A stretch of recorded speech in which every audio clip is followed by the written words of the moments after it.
Hello friends, आज हमारे पास एक मैकबुक प्रो A1502 का मदरबोर्ड है जिसमें प्रॉब्लम आती है स्पीकर वर्क ना करना। स्पीकर भी नहीं वर्क करता है, एवं ईयरफोन अगर आप लगाते हैं वो भी वर्क नहीं करता है। तो ये एक कॉमन प्रॉब्लम है। अगर ब्लूटूथ डिवाइस कोई कनेक्टेड करते हैं तो ब्लूटूथ डिवाइस में आवाज़ आएगी, लेकिन अगर आप इसका इंटरनल स्पीकर आप बदल भी देंगे फिर भी आवाज़ नहीं आती है। साथ के साथ ईयरफोन में भी प्रॉब्लम, जो आप लगाते हैं जैक पे में का यूज़ करेंगे तब भी उसमें आवाज़ नहीं आती है। जनरली कई बार ये इस प्रॉब्लम को हमने फेस किया है और रिजॉल्व भी किया है। सो ये कॉमन प्रॉब्लम है जिसको मैं आपके साथ डिस्कस करना चाहूँगा। देखिए, ये है इसका, ये अगर आप देखेंगे ऑडियो जैक ये है, यहीं पे एक आईसी होती है साइरस के नाम से, दिख रहा है आपको। इसका आईसी का नंबर है U6200। अगर स्कीमेटिक्स में हम लोग ओपन करते हैं U6200, ओके, इधर आ जाइए।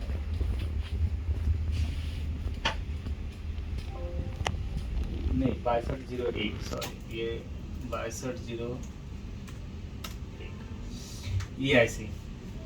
और इसमें मोस्ट ऑफ द टाइम हमने ये देखा है कि जो इसकी वी लाइन पे, जैसे PP4V5 ऑडियो एनालॉग जो है, यहाँ पे कैपेसिटर्स लगे हुए हैं, ये इसकी VA लाइन पे ही जनरली शॉर्टिंग मिलती है, अक्सर मिलता है, हमने देखा है। ठीक है, देखिए ये आईसी है, यहाँ पे ये है दो कैपेसिटर्स, ये डायोड की शक्ल में होते तो हैं लेकिन ये कैपेसिटर, और यहाँ पे जो वोल्टेज आती है इस आईसी के थ्रू आ रही होती है। ये आईसी का नंबर अगर आपको मैं दिखाऊं, देखिए, अगर आप इसी चीज़ को सर्च करें, ये वोल्टेज है, देखिए यहाँ पे जो वोल्टेज है ये आके कनेक्टेड है इसकी आईसी के पिन नंबर 1 से PP4V5 ऑडियो एनालॉग। ये वोल्टेज है इसकी मेन इस आईसी के, और ये कन्वर्टेड यानी U6200 अगर हम ओपन करें, U6200, ठीक, U6200, देखिए यहाँ 6 नंबर पे वोल्टेज इस कॉइल के थ्रू आएगा 5 वोल्ट S4। इसको इनेबल मिलना चाहिए। कई बार ये आईसी भी खराब होती है, ये आईसी भी आपको खराब मिल सकती है। अगर ये आईसी वी इन हो रहा है, इनेबल वोल्टेज आ रही है, आउटपुट्स जनरेट कर रहा है लेकिन डाउन हो रहा है, वोल्टेज क्या हो रही होगी, ड्रॉप कर रही होगी। और यहाँ पे अगर आप चेक करेंगे पिन नंबर 1 पे मल्टीमीटर से, तो इट में भी कई बार शॉर्टिंग शो करता है। डायोड वैल्यू इसकी क्या हो जाती है, लो हो जाती है। जनरली ये ओपन होना चाहिए। डायोड वैल्यू आपको शो करने लगेगा 10, 15, 25, 4, 5, कुछ भी हो सकता है, ठीक है, यानी कि शॉर्ट। अब शॉर्ट की कंडीशन में जनरली आउटपुट पे शॉर्टिंग, अगर इनपुट इनेबल नहीं आ रहा है या इनपुट नहीं आ रहा है तब तो हम पीछे ये देखेंगे कहाँ प्रॉब्लम है।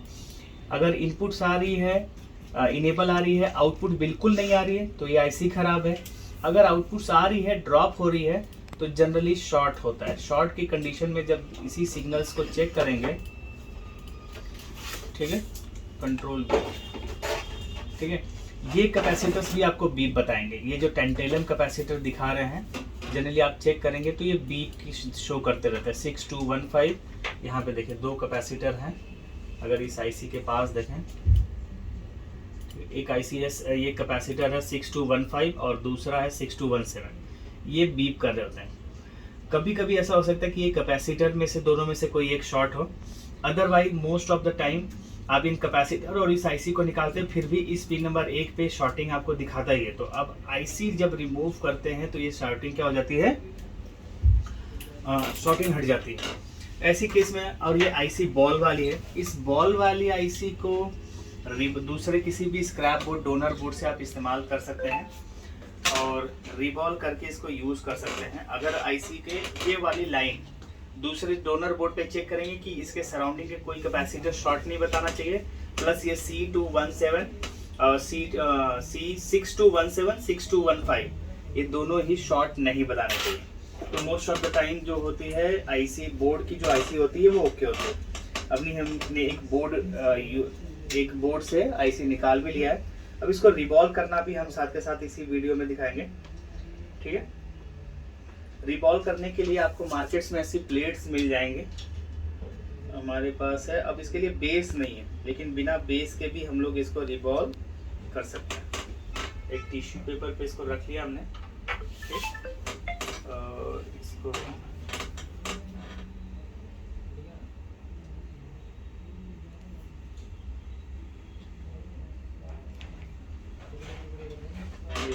है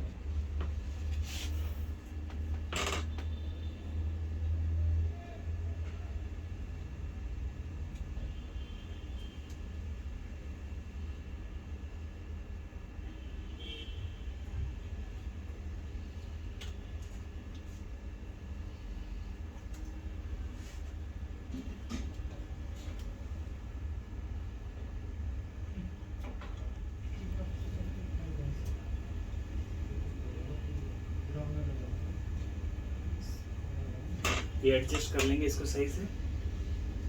सर टेस्ट दे देंगे क्या सर आपके मशीन पे रख। एक बार मुझे हेल्प चाहिए आपको, इसको खोल के देखिए, खोल करके। और पेस्ट मेक श्योर कि ड्राई हो, थोड़ा क्या हो, ड्राई पेस्ट हो, ज़्यादा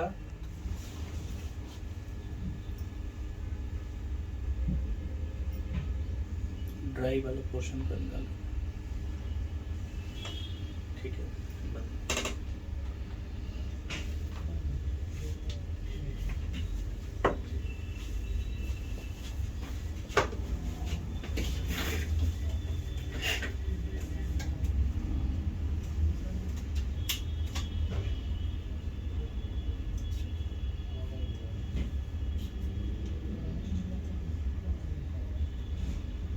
पूरा प्रॉपर बैठ जाना चाहिए।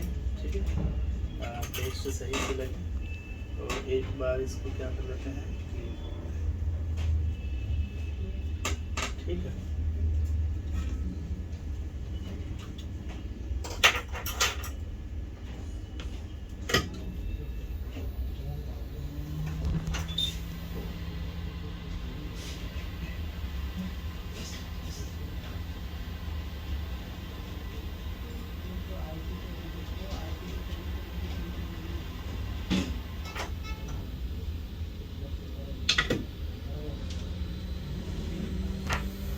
बॉल्स बन गए।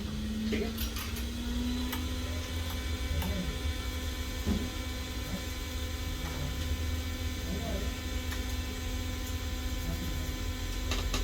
एक बार इस पे लिक्विड पेस्ट डाल करके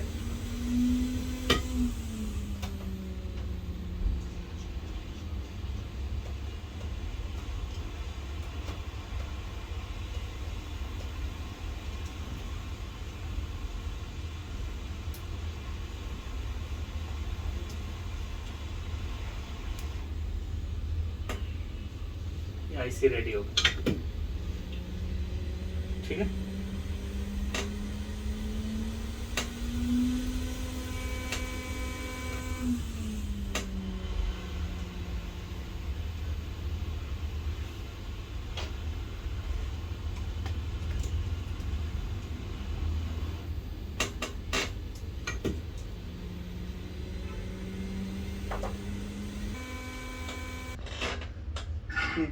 सो हमने आईसी भी लगा ली है और बोर्ड पैक भी कर लिया। एवं इस मदरबोर्ड में हमें बैटरी भी रिप्लेस करना था। इस लैपटॉप में 1502 इसमें प्रॉब्लम आ रही थी। एक तो बैटरी का प्रॉब्लम थी, कभी भी 100% दिखा रहा था, कभी 10% आ जा रहा था, और बैटरी रिप्लेसमेंट रिकमेंडेड आ रहा था। तो बैटरी हमने रिप्लेस की। साथ के साथ इसमें प्रॉब्लम थी ऑडियो सेक्शन से रिलेटेड, कोई आवाज़ नहीं आ रहा था। कस्टमर का कहना है कि हम ईयरफोन ब्लूटूथ स्पीकर में वर्क करते हैं तो आवाज़ आती है, लेकिन ना ही इसके ऑडियो जैक में और ना ही इसमें। तो हमने देखिए ये दोनों ही आईसियाँ इसकी, ये आईसी हमने बदल दी। ये है इसकी, दिख रहा है, ये थोड़ा सा कनेक्टर हमारा जल गया बदलते वक्त।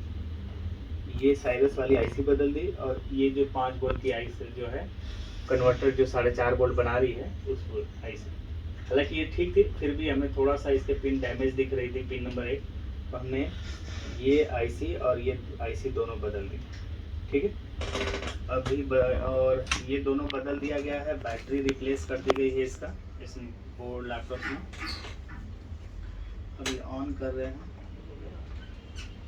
ठीक है, बैटरी का तो इसी सॉल्व है। त्रिपाठी सर का है ये। क्या है भाई पासवर्ड?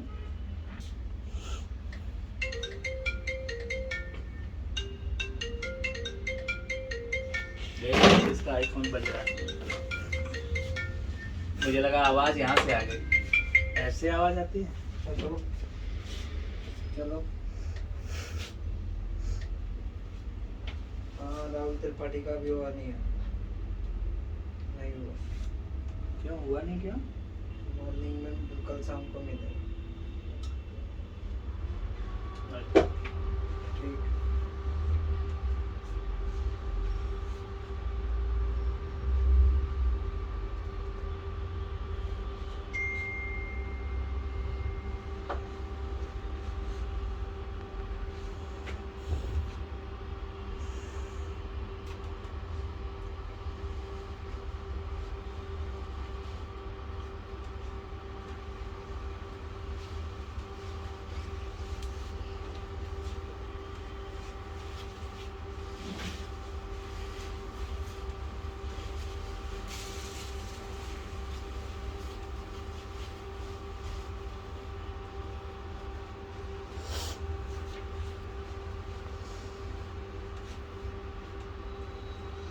YouTube चला करके जनरली अपनी ही वीडियो देखनी चाहिए। मैं तो अपनी ही देखता हूँ, बाकी आपका पता नहीं है ना।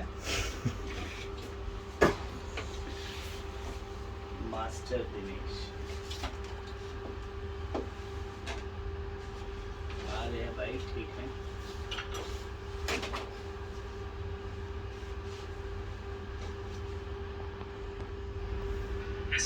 Yes.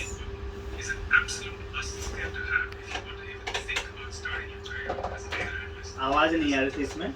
Using a SQL query, सो एक बार मैं फिर आपको रिव्यू कर देता हूँ हमने क्या किया। ये है इसकी ऑडियो आईसी U6201। इसकी ये हमने चेक किया, इसको चेक करने के लिए ओपन किया। सबसे पहले ये इनपुट वोल्टेज है, इनपुट वोल्टेज को चेक किया तो यहाँ वोल्टेज, ये कैपेसिटर शॉर्ट बता के वोल्टेज ड्रॉप हो रही थी।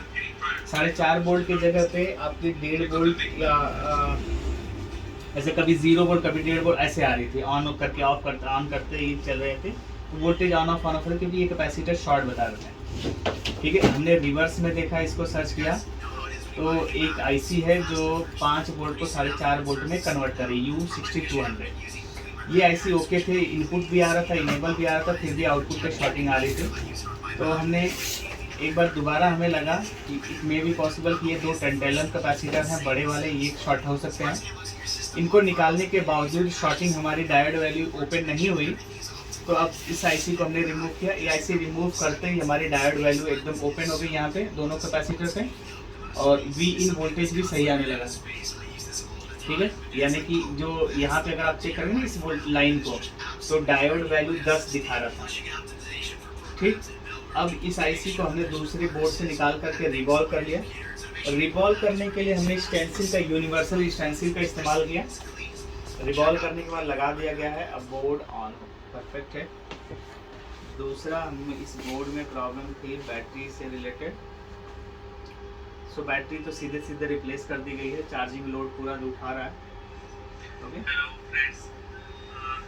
फ्रेंड्स, एक बार और बताना चाहूँगा कि जल्द ही हम लोग मोस्ट अवेटिंग कोर्स लॉन्च करने वाले हैं, एप्पल मैकबुक रिपेयरिंग ट्रेनिंग। मैं जल्द ही आपको अपडेट करूँगा कि न्यू ईयर में हम लोग नए कोर्स के साथ आपसे मिलेंगे। ठीक है, कहने का मतलब हम लोग न्यू ईयर में मैकबुक की ट्रेनिंग भी स्टार्ट कर देंगे, जो 2 पार्ट्स में होगा, basics repairing and advance repairing. Basics repairing में आपको सारे मैकबुक के, यानी कि मैक्सेफ 1 मैक्सेफ 2 की ट्रेनिंग दी जाएगी। 2 चार्जर होते हैं, आपने देखा होगा 2010, 11, 12। अब जैसे बात करें एप्पल एयर आपका 2010 से ही स्टार्ट है। उसमें 1466 जो सबसे पॉपुलर है, 8 GB वाला, उससे पहले 4 GB वाला, उससे पहले PCH वाला, उससे पहले, ठीक है, हाँ PCH वाला मॉडल था आपका। फिर 1286 आपने देखा होगा, 1278 देखा हो, 1278 में भी 3 मॉडल है, 1286 में भी 3 मॉडल है, 1502 में भी 3 मॉडल है। ठीक है, 1425 है, ये भी आपका इसमें मैक्सेफ 2 पे ही डिपेंडेंट है। यानी कि एयर में तो बात करें तो 2017 तक का सारा मॉडल मैक्स F2 पे काम करता है, और अगर प्रो में बात करें तो 2014 में भी आपका 1278 रहा है, 1425 भी मिले हैं आपका, 1425 13 का मॉडल है, 1502 आपका 13 में भी है, 15 में भी है, 1398 में है। तो काफ़ी मॉडल्स हैं जो इस दो चार्जर पे डिपेंडेंट हैं, जिनकी रिपेयरिंग्स हम आपको बेसिक कोर्स के अंतर्गत सिखाएंगे। एडवांस रिपेयरिंग, अगर मैकबुक की एडवांस रिपेयरिंग के अंतर्गत T1 T2 बेस्ड लैपटॉप्स और M1 based M1 M2 based laptop सिखाए जाएंगे। तो दो कोर्स के साथ जनरली हम लोग अपने आप को इंट्रोड्यूस करेंगे मैकबुक रिपेयरिंग से related. So first of all basics repairing के लिए जल्द ही एडमिशन्स या रजिस्ट्रेशन शुरू कर दिए जाएंगे, जो कि मैं आपको नेक्स्ट वीडियो में अपलोड करूँगा। और इस बेसिक्स कोर्स के अंतर्गत हम लोग कंप्लीट स्कीमेटिक्स के बारे में, पावर प्लान्स के बारे में, सिग्नल प्लान्स के बारे में, यानी कि कह सकते हैं कि कंप्लीट रिपेयरिंग हम सीखेंगे मैक्स F1 मैक्स F2 पे डिपेंडेंट चार्जर, जो चार्जर है इस पे डिपेंडेंट जितने भी बोर्ड हैं। 2016 मैकबुक प्रो में 2015 तक लास्ट आया है, राइट। 2016 से सी टाइप कनेक्टर्स आए हैं, 2016 के बाद आए, 2020 तक, 20 के बाद फिर से मैक्स F2 आने लगा, जैसे M1 M2 प्रो में आपको ऐसे चार्जर वापस मिलने लगेंगे। क्लियर, क्योंकि सी टाइप में काफ़ी प्रॉब्लम्स रही हैं, और सी टाइप में भी M1 का जो है कॉन्सेप्ट टोटली अलग है, M1 M2 का, T1 T2 का भी कॉन्सेप्ट एक दूसरे से अलग है। उसके लिए स्पेशली आपको पढ़ना पड़ेगा, तभी पॉसिबल है कि रिपेयरिंग कर पाएँ। सो पहले हम स्टार्ट करेंगे मैक्स F1 मैक्स F2, यानी कि 2016 तक मैकबुक प्रो, और 2017 में एयर भी आया था, वो भी मैक्स F था। तो वो बाय बाय, थैंक यू।